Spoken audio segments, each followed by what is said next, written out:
കുറച്ച് വർഷം മുമ്പ് വരെ പല മുസ്ലിം സഹോദരങ്ങളും അവർ പാരമ്പര്യ മുസ്ലിങ്ങളാണ്.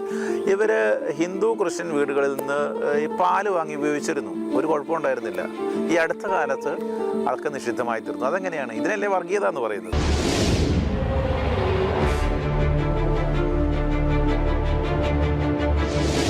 ഹലാൽ ഉപയോഗിക്കുന്നതും കച്ചവടം ചെയ്യുന്നതൊക്കെ സ്വാതന്ത്ര്യമാണെന്നാണ് അവർ പറയാറുള്ളത്. കേൾക്കുമ്പോൾ നമുക്ക് ശരിയാണ് തോന്നുന്നു.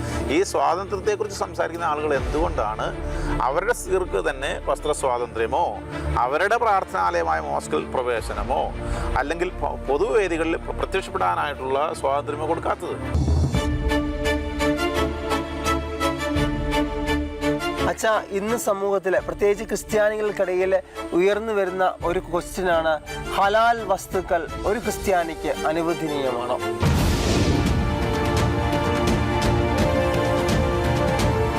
യേശുക്രിസ്തുവിനെ ദൈവമായിട്ട് സ്വീകരിക്കുന്ന ഒരാൾക്ക് യേശുക്രിസ്തു ദൈവമല്ല എന്ന് പറഞ്ഞ ഒരു സാധനം സ്വീകരിക്കാൻ സാധ്യമല്ല. ഇന്ത്യയിൽ മുത്തലാഖ് നിരോധിച്ചതുപോലെ വിപണി കീഴടക്കുന്ന ഹലാൽ വസ്തുക്കൾ നിരോധിക്കേണ്ടതുണ്ടോ?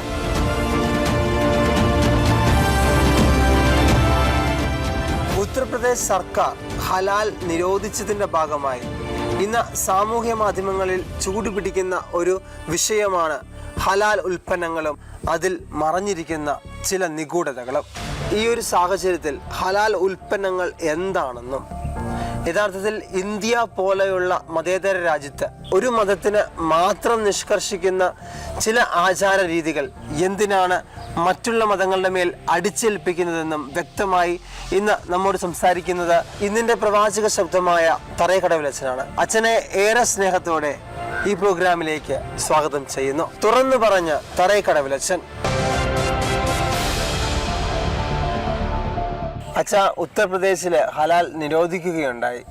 അപ്പോൾ അതുമായി ബന്ധപ്പെട്ട് സോളിസിറ്റർ ജനറൽ ഒരു പരാമർശം നടത്തുകയുണ്ടായി. യഥാർത്ഥത്തിൽ എന്താണ്, ഒന്ന് വ്യക്തമാക്കാവോ? നവംബർ 18 2023 ഹലാൽ ലേബലുള്ള വസ്തുക്കൾ ഉണ്ടാക്കുക, അത് കൈവശം വയ്ക്കുക, അത് കച്ചവടം ചെയ്യുന്നുള്ള കാര്യങ്ങൾ ഉത്തർപ്രദേശ് ഗവൺമെൻറ് നിരോധിക്കുകയുണ്ടായി. പിന്നീട് തുടർന്ന് അതുമായിട്ട് ബന്ധപ്പെട്ട റെയ്ഡുകളും കാര്യങ്ങളൊക്കെ ഉണ്ടായിരുന്നു എന്നാണ് ഞാൻ വായിച്ചത്. ഈ കേസ് സുപ്രീം കോടതിയിലെത്തുന്നു. സുപ്രീം കോടതിയിലെത്തുമ്പോൾ ഇന്ത്യൻ ഗവൺമെൻറ്റിൻ്റെ നിയമോപദേഷ്ടാക്കൾ, അതായത് നിയമം കോടതിയിൽ കൈകാര്യം ചെയ്യേണ്ട അല്ലെങ്കിൽ ഗവൺമെൻറ്റിനെ റെപ്രസെൻ്റ് ചെയ്യേണ്ട ഏറ്റവും പ്രധാനപ്പെട്ട ആൾ നമുക്കറിയാം, അറ്റോർണി ജനറലാണ്. അതിൻ്റെ താഴെയുള്ള ഏറ്റവും പ്രധാനപ്പെട്ട പോസ്റ്റിലിരിക്കുന്ന ആളാണ് സോളിസിറ്റർ ജനറൽ, ഇപ്പോൾ തുഷാർ മേത്തയാണ്. ഇദ്ദേഹം സുപ്രീം കോടതിയിൽ പറഞ്ഞ കാര്യങ്ങളാണ് ഇപ്പോൾ അല്പം ചർച്ചയായിട്ട് ദേശീയ മാധ്യമങ്ങളിലൊക്കെ വരാനായിട്ട് ഇടവന്നു. ഇവിടെയും ചില മാധ്യമങ്ങൾ അത് വരികയുണ്ടായി. അദ്ദേഹം ചോദിക്കുന്നത്, ഈ മാംസം ഹലാലാണ് എന്ന് പറഞ്ഞാൽ അത് നമുക്ക് മനസ്സിലാക്കാം അദ്ദേഹം പറയുന്നത്. എന്നാൽ ഇന്ന് കാണുന്നത് സിമൻറ്റ്, കമ്പി, ഗോതമ്പ് പൊടി, മരുന്നുകൾ, കടലമാവ്, മേക്ക് പോസ്റ്റുകൾ എന്നിവയെല്ലാം ഹലാലാണെന്ന് ലേബൽ ചെയ്ത് വരികയാണ്. ഇതെങ്ങനെ നമുക്ക് മനസ്സിലാക്കിയെടുക്കാൻ കഴിയും എന്നാണ് അദ്ദേഹത്തിൻ്റെ ചോദ്യം. ഓരോ മതവും ഇങ്ങനെ അവരവരുടെ ആളുകൾക്ക് വേണ്ടി പ്രൊഡ്യൂസ് ചെയ്ത് കച്ചവടം ചെയ്യുന്ന ഒരു സംവിധാനം വന്നാൽ ഇവിടുത്തെ നില എന്താകും എന്നതാണ് അദ്ദേഹം ചോദിക്കുന്നത്. ഇത് വർഗീയതയുണ്ടാക്കും ഈ ഹലാലിൻ്റെ ഈ പ്രയോഗം. അതുപോലെ തന്നെ ഇത് അനുവദിക്കുകയാണെങ്കിൽ, അതായത് ഹലാൽ ഇങ്ങനെ തുറന്ന് അനുവദിക്കുകയാണെങ്കിൽ ഇത് ആളുകൾ കൂടുതൽ സാമ്പത്തിക ബാധ്യതയിലേക്ക് പോകും എന്നുള്ള കാര്യങ്ങളൊക്കെയാണ് ഈ സോളിസിറ്റർ ജനറൽ കോടതിയിൽ പറഞ്ഞതും ചോദിച്ചു വേണ്ട കാര്യങ്ങൾ. അപ്പോൾ ഈ ഹലാൽ എന്താണ് എന്ന് മനസ്സിലാക്കിയെടുക്കുക നമ്മുടെ ഒരു ആവശ്യമായിട്ട്, അല്ലെങ്കിൽ നമ്മളെ ബാധിക്കുന്ന ഒരു പ്രധാന പ്രശ്നമായിട്ട് വന്നു എന്നാണ് ഇപ്പോൾ നമ്മൾ മനസ്സിലാക്കേണ്ടത്. അച്ഛാ, യഥാർത്ഥത്തിൽ എന്താണ് ഹലാൽ? ഈ ഹലാൽ സർട്ടിഫിക്കറ്റ് കൊണ്ട് എന്താണ് ഉദ്ദേശിക്കുന്നത്? ഒന്ന് വ്യക്തമായി സംസാരിക്കാം. അല്ലെ, ഹലാൽ എന്ന് പറഞ്ഞാൽ പൊതുവെ ആളുകൾക്കൊക്കെ അറിയാം. അതായത് ഇസ്ലാമിക നിയമം അനുസരിച്ച് അനുവദനീയമായത് എന്നാണ് അർത്ഥം. ഇതിൻ്റെ നിഷിദ്ധമായത് എന്ന് പറയുന്നത് ഹറാം എന്ന് അവർ പറയും. ഇത് ഗുണനിലവാരത്തെ സംബന്ധിച്ച ഒരു നിയമമല്ല. അതായത് ഇത്രയും കാര്യങ്ങൾ ഇസ്ലാമിൻ്റെ മതനിയമം അനുസരിച്ച് അവർക്ക് അനുവദനീയമായത് എന്നാണ് ഹലാൽ എന്നുള്ള വാക്കിൻ്റെ അർത്ഥം. അത് ഗുണനിലവാരത്തിൻ്റെ ഒരു കാര്യമല്ല. ഖുറാൻ്റെ 6:121 അനുസരിച്ച് അള്ളാഹുവിൻ്റെ നാമം ഉച്ചരിക്കാത്തതിൽ നിന്ന് നിങ്ങൾ ഭക്ഷിക്കരുതെന്നൊരു നിയമമുണ്ട്. പിന്നീട് മറ്റ് ഖുർആൻ വചനങ്ങളും ഇതുമായിട്ട് ബന്ധപ്പെട്ട് പോകുന്ന കാര്യങ്ങൾ ഉണ്ട്. ഇത് പഴയ കാലം മുതൽ ഈ ഇറച്ചിയുടെ കാര്യത്തിൽ, മാംസത്തിൻ്റെ കാര്യത്തിൽ നമ്മുടെ നാട്ടിലൊക്കെ ആളുകൾ അത് പാലിച്ചിരുന്നു. ഇവിടെയുള്ള പാരമ്പര്യ മുസ്ലിങ്ങളെല്ലാം ഇത് പാലിച്ചിരുന്നവരാണ്. അവരെല്ലാം നമ്മുടെ കൂടെ സാധാരണഗതിയിൽ ജീവിച്ചിരുന്നവരും നമ്മൾ ഈ ഇതൊന്നും പ്രശ്നം കാണാത്തവരുമായിരുന്നു. ഇതൊരു പ്രശ്നമായിരുന്നില്ല. എന്നാൽ ഇന്ന് ഈ പൊളിറ്റിക്കൽ ഇസ്ലാം ഇവിടോട്ട് വന്നതോടുകൂടി ഈ നിയമത്തെ വ്യാഖ്യാനിച്ചിട്ട് അവരുടെ മതപരമായിട്ടുള്ള വികാരങ്ങളെ ചൂഷണം ചെയ്തുകൊണ്ടും അതേസമയത്ത് നമ്മുടെ സംവിധാനത്തെ തകിടം മറിക്കാനുള്ള ലക്ഷ്യത്തോടു കൂടി ഈ മാംസത്തിൽ നിന്നുള്ള ഹലാൽ എന്നുള്ള പ്രയോഗം മറ്റ് മേഖലകളിലേക്ക് വ്യാപിപ്പിച്ചു എന്നതാണ് അതിൻ്റെ പ്രധാനപ്പെട്ട കാര്യം. ഇന്ന് ഈ സോളിസിറ്റർ ജനറൽ പറഞ്ഞതുപോലെ സിമൻറ്റ്, കമ്പി, ഭക്ഷണ വസ്തുക്കളെല്ലാം, സ്വർണം എങ്ങനെയാണ് ഖനികളിൽ നിന്ന് കുഴിച്ചിട്ട് എടുത്ത് ഇവിടെ ഇൻ്റർനാഷണൽ മാർക്കറ്റിൽ കൊണ്ടുവന്ന് ഇവിടെ വരുമ്പോൾ അത് ഹലാൽ സ്വർണ്ണമാകുന്നത് എങ്ങനെയാണ്? അല്ലെങ്കിൽ ഒരു ദിവസം കോഴിമുട്ട ഹലാൽ എന്ന് ഒരു പോസ്റ്റ് വച്ചിരിക്കുന്നത് കണ്ടു. ഹലാൽ ബാങ്കിങ് എന്ന് പറഞ്ഞുകൊണ്ട് ഒരു ബാങ്കിൽ പരസ്യം ഒരിക്കൽ കണ്ടിരുന്നു കോഴിക്കോട് ഭാഗത്ത്. സാധാരണ ബാങ്കിൻ്റെയാണ്.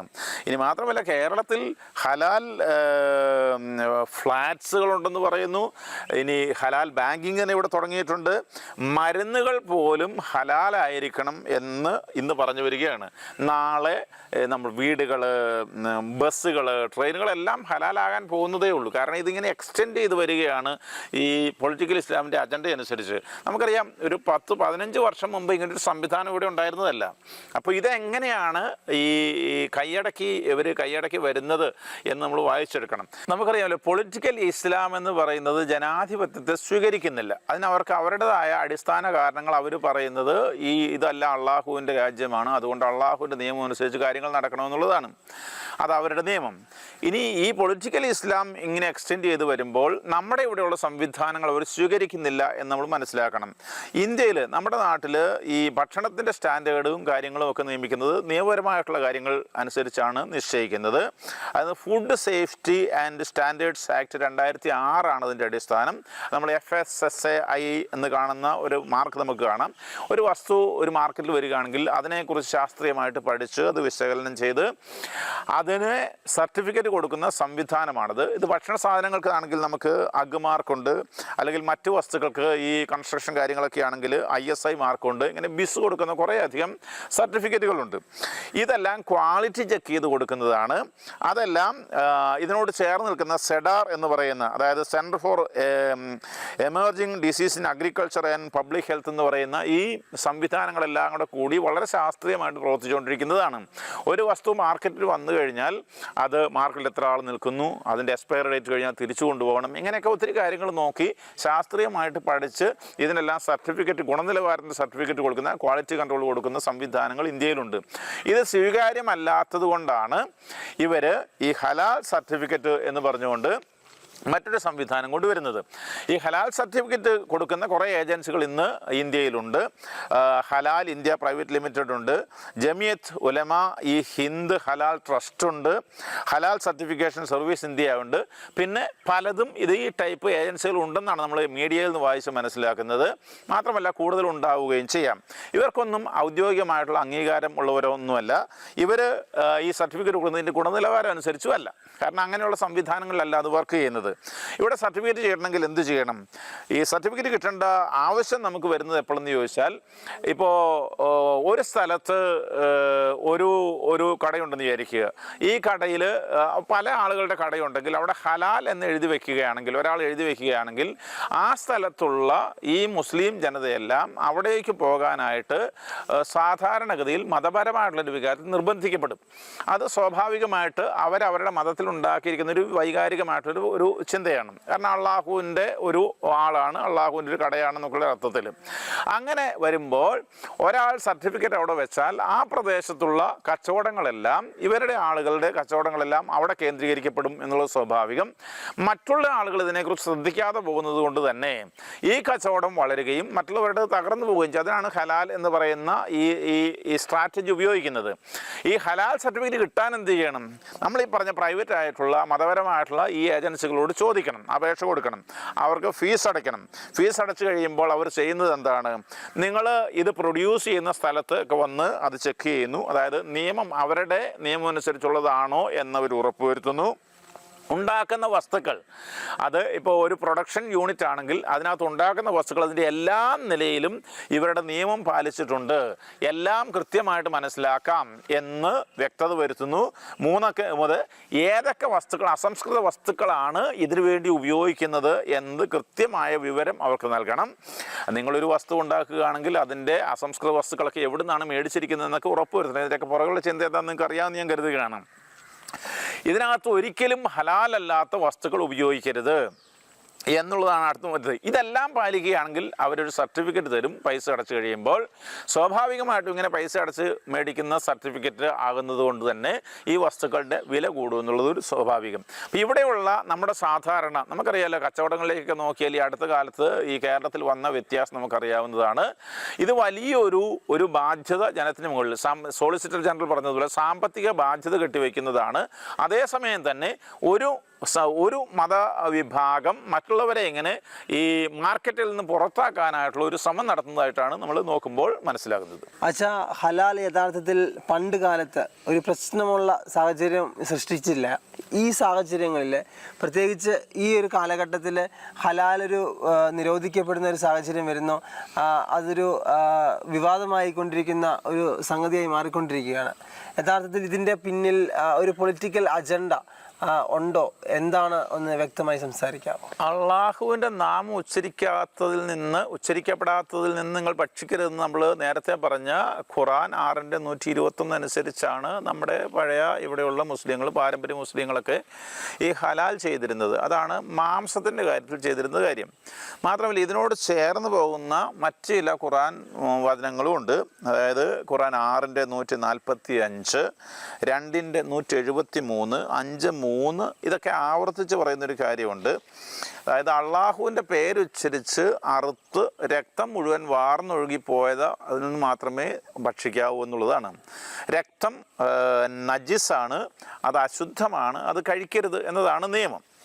അപ്പോൾ ഇതിങ്ങനെ അവരത് പാലിച്ചുകൊണ്ട് പോകുന്നതിന് നമുക്ക് കുഴപ്പമൊന്നും ഉണ്ടായിരുന്നില്ല. അതേസമയത്ത് ഈ നിയമം പൂർണ്ണമായിട്ടും യുക്തിക്ക് നിരക്കുന്നതാണോ എന്ന് ചോദിച്ചാൽ അല്ല. കാരണം എന്താണ്? ഈ മീനുകൾക്ക് രക്തമില്ലെന്നാണോ വിചാരിക്കുന്നത്? മീൻ പിടിച്ചുകൊണ്ട് വരുന്നു, അവർ ഈ ശ്വാസം മുട്ടിച്ച് കൊന്നത് കഴിക്കരുതെന്നാണ് പറഞ്ഞിരിക്കുന്നത്. രക്തം കഴിക്കുന്നതുകൊണ്ട് ആ നിയമത്തിൻ്റെ കൂടെ തന്നെ. അപ്പോൾ മീനുകൾ എങ്ങനെയാണ് ചാകുന്നത്? ഈ മുക്കുവന്മാർ അല്ലെങ്കിൽ മത്സ്യത്തൊഴിലാളികൾ ഇത് പിടിച്ചുകൊണ്ട് വരുമ്പോൾ അത് പിടിക്കുന്നതാണെങ്കിലോ അത് എൻ്റെ ഒരു ചിന്തയനുസരിച്ച്, അറിവനുസരിച്ച് ഇത് അധികവും അമുസ്ലിങ്ങളൊക്കെയാണ്. എല്ലാവരും ഉണ്ടായിരിക്കും, പക്ഷേ ധാരാളം അമുസ്ലിങ്ങൾ ഈ മേഖലയിൽ വർക്ക് ചെയ്യുന്നുണ്ട്. ഇവർ അവരുടെ വല ഉപയോഗിക്കുന്നുണ്ട്, അവരുടെ ബോട്ട് ഉപയോഗിക്കുന്നുണ്ട്, എല്ലാ കാര്യങ്ങളും ഉപയോഗിക്കുന്നുണ്ട്. ഇതൊക്കെ അവരുടെ പ്രാർത്ഥനകളൊക്കെ അവർ ചെയ്യാറുമുണ്ട്. അപ്പോൾ ഒരു ക്രിസ്ത്യാനി ഒരു ബോട്ട് വലയൊക്കെ ഉപയോഗിക്കേണ്ട നിശ്ചയമായിട്ടും അവർ അത് വ്യഞ്ചരിച്ചിരിക്കും. അതുകൊണ്ട് അവർ പിടിച്ചെടുത്ത് അങ്ങനെ ചത്ത് ഇവിടെ എത്തുന്ന ഈ മീനുകൾക്ക് ഒരു കുഴപ്പമില്ല. ഹിന്ദു ആണെങ്കിൽ അവർ പൂജ ചെയ്തിരിക്കും, അതിന് ഒരു കുഴപ്പമില്ല. നമ്മുടെ നാട്ടിൽ നമ്മുടെ ബേക്കറികളിലൊക്കെ, ഈ ഹലാൽ ബേക്കറികളിലൊക്കെ കിട്ടുന്ന ഈ ഭക്ഷണ സാധനങ്ങൾ, ഹോട്ടലുകളിൽ കിട്ടുന്ന അരികൾ, ഇതെല്ലാം ഹിന്ദുക്കൾ പലരും കൃഷി ചെയ്ത് അവരുടെ പൂജയൊക്കെ വെച്ച് കൃഷി ചെയ്തുകൊണ്ടിരുന്നു. ഒരു കുഴപ്പമില്ല. കാര്യം എന്താണ്? ഇതിപ്പോൾ അവരുടെ കച്ചവടത്തെ ബാധിച്ചിട്ടില്ല. ഇത് കൃത്യമായ രാഷ്ട്രീയ അജണ്ടയാണെന്ന് നമ്മൾ ചരിത്രത്തിൽ ഇങ്ങനെ നടന്നുകൊണ്ടിരിക്കുന്ന കാര്യങ്ങൾ, ഇപ്പോൾ നടക്കുന്ന കാര്യങ്ങൾ മനസ്സിലാകും. നേരത്തെ ഇതൊന്നും ഹലാലായിരുന്നില്ല, ഇപ്പം പലതും ഹലാലായിക്കൊണ്ടിരിക്കുകയാണ്. ഈയിടെ തന്നെ ഒരു സ്വർണ്ണക്കടക്കാരൻ മുങ്ങിയതായിട്ട് വാർത്തകളുണ്ടായിരുന്നു. സത്യം ഇപ്പോൾ എങ്ങനെയാണ് അതിൻ്റെ കാര്യങ്ങളൊന്നും എനിക്കറിയത്തില്ല. അപ്പോൾ കാരണം കച്ചവടം ഇതാണ്. ഇവിടെ വാസ്തവത്തിൽ ഈ ചതിക്കപ്പെടുന്നത് ആരാണ്? ഈ മുസ്ലിം സമൂഹം തന്നെയാണ്. ഹലാൽ എന്ന് എഴുതി വെച്ചാൽ അത് പോയി മേടിക്കാനായിട്ട് അവർ നിർബന്ധിതരായിത്തീരുന്നു. അങ്ങനെ നിർബന്ധിതരായിരിക്കുമ്പോൾ അവർ ചതിക്കുന്നു. നമ്മൾ വഖഫിൻ്റെ പ്രശ്നം പറഞ്ഞതുപോലെ തന്നെയാണ്, ഇതിൽ ചതിക്കപ്പെടുകയാണ്. എങ്ങനെ ചതിക്കപ്പെടുന്ന ഈ പശ്ചാത്തലത്തിൽ ഇത് നമ്മുടെ ഗവൺമെൻറ് വാസ്തവത്തിൽ ഇതിന് ഈ ജനങ്ങൾ ഇങ്ങനെ ചതിക്കപ്പെടാതിരിക്കാനും, ഇങ്ങനെ ഏതെങ്കിലും ഒരു സമൂഹം മറ്റുള്ളവരുടെ കാര്യങ്ങൾ ഇങ്ങനെ അവരെ പുറത്താക്കുന്ന ഒരു സംവിധാനത്തിലേക്ക് എത്താതിരിക്കാനും തീരുമാനങ്ങൾ എടുക്കുകയും അത് പ്രായോഗികമാക്കുകയും ചെയ്യേണ്ടതാണ്. അച്ഛാ, UP ഗവൺമെൻറ് അവശ്യ സാധനങ്ങളൊക്കെ എക്സ്പോർട്ടിങ്ങിനുള്ള സമയത്ത് ഹലാൽ അനുവദിച്ചിട്ടുണ്ട്. യഥാർത്ഥത്തിൽ അതിൻ്റെ ഒരു സത്യാവസ്ഥ എന്താണ്? ഇസ്ലാമിക രാജ്യങ്ങളിൽ, പല ഇസ്ലാമിക രാജ്യങ്ങളിലും നമുക്ക് വിചാരിക്കാം, അവർ ഇമ്പോർട്ട് ചെയ്യുമ്പോൾ അത് ഹലാൽ മുദ്ര ഉണ്ടായിരിക്കണം എന്ന് ഒരു നിർബന്ധമുണ്ടെന്നാണ് പറയുന്നത്. അപ്പോൾ ഏതൊരു രാജ്യവും ഏതൊരു കച്ചവടക്കാരനും കച്ചവടം പ്രൊമോട്ട് ചെയ്യുമല്ലോ. അപ്പോൾ അങ്ങനെ നിർബന്ധം ഉള്ള രാജ്യങ്ങളിലേക്ക് എക്സ്പോർട്ട് ചെയ്യുമ്പോൾ അത് ഹലാൽ മുദ്ര ഉപയോഗിക്കാനുള്ള അനുവാദം ഈ UP ഗവൺമെൻറ്റിന് കൊടുത്തിട്ടുണ്ടെന്നാണ് ഞാൻ മനസ്സിലാക്കുന്നത്. ഒരു ഉദാഹരണം പറയുകയാണെങ്കിൽ, നമ്മൾ കഴിഞ്ഞ വർഷം, അതിന് മുമ്പത്തെ വർഷം, കൃത്യമായിട്ട് ഞാൻ ഓർക്കുന്നില്ല, ഈ കേരള ടൂറിസം 93 ലക്ഷം രൂപ കേരളത്തിലെ ഇസ്ലാമിക സംസ്കാരത്തെ പ്രൊമോട്ട് ചെയ്യാനായിട്ട്, അതായത് ടൂറിസത്തിൽ പ്രൊമോട്ട് ചെയ്യാൻ വേണ്ടി ചിലവാക്കി, ഒരു മൈക്രോ സൈറ്റ് തുടങ്ങാനായിട്ട് ചിലവാക്കി എന്ന് നമ്മൾ വായിക്കുകയുണ്ടായി. അതിനെക്കുറിച്ച് അത്യാവശ്യം ചർച്ചകളൊക്കെ വന്നതാണ്. അതിൽ കേൾക്കുമ്പോൾ ഒരു സിമ്പിൾ വാർത്തയാണ്, പക്ഷേ ഇത് വലിയൊരു സ്ട്രാറ്റജി ആയിട്ട് ഞാൻ മനസ്സിലാക്കുന്നത്. ഇവിടെ ഇസ്ലാമിക സംസ്കാരത്തെക്കുറിച്ച്, ഇതിൻ്റെ കാര്യങ്ങളെക്കുറിച്ച് പഠിക്കാനായിട്ടുള്ള കാര്യങ്ങളൊക്കെ വന്നു കഴിയുമ്പോൾ ഇവിടെ കൂടുതൽ ഇസ്ലാമിക് ടൂറിസ്റ്റ് വരും.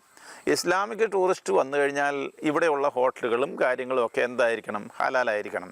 സ്വാഭാവികമായിട്ടും ഇവിടെയുള്ള മറ്റ് സംരംഭകരും കാര്യങ്ങൾ നടന്നവരൊക്കെ ഈ മേഖലയിൽ നിന്ന് മെല്ലെ അങ്ങോട്ട് നീക്കിയെടുക്കാനായിട്ടുള്ള ഒരു ചെറിയൊരു സ്ട്രാറ്റജിയാണ്. കാണുമ്പോൾ നമുക്ക് പ്രത്യേകിച്ചൊന്നും തോന്നുകയില്ല.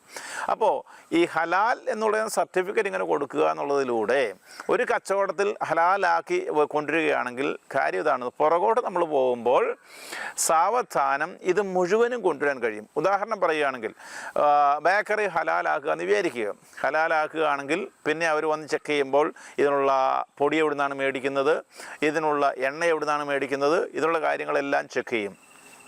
പറഞ്ഞു വരുമ്പോൾ അവസാനം ഈ കൃഷിക്കാരൻ ഉണ്ടാക്കുന്ന സ്ഥലം പോലും അവരുടെ നിയന്ത്രണത്തിൽ വരുമെന്നാണ് ഇപ്പോൾ നമ്മളത് മനസ്സിലാക്കിയിട്ടുണ്ട്. കാരണം അവർക്ക് ഇഷ്ടമുള്ള സാധനങ്ങളെ മേടിക്കുകയുള്ളെങ്കിൽ കച്ചവടക്കാർ മേടിക്കാത്ത സാധനം ഉണ്ടാക്കിയിട്ട് കാര്യമില്ലല്ലോ.